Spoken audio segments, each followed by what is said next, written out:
নমস্কার বন্ধুরা, শুরু করছি 26শে আগস্ট থেকে 1লা সেপ্টেম্বর।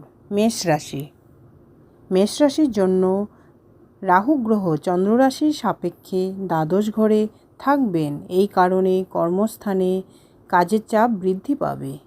তার পাশাপাশি মানসিক অশান্তি, কর্মকোলাহ ও বিভিন্ন সমস্যা দেখা দেবে।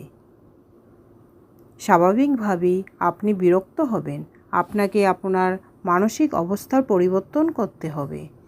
এই সপ্তাহে আপনার পরিচিত বা আপনজনের কাছে আপনার গুপ্ত কিছু কথা বলবেন না। কোনো প্রকার ক্ষতি ঘটতে পারে।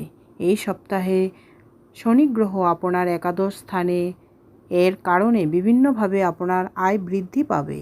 যেহেতু একাদশে শনি, তাই কঠোর পরিশ্রম করুন, হাল ছাড়বেন না, লাভ আপনার হবেই।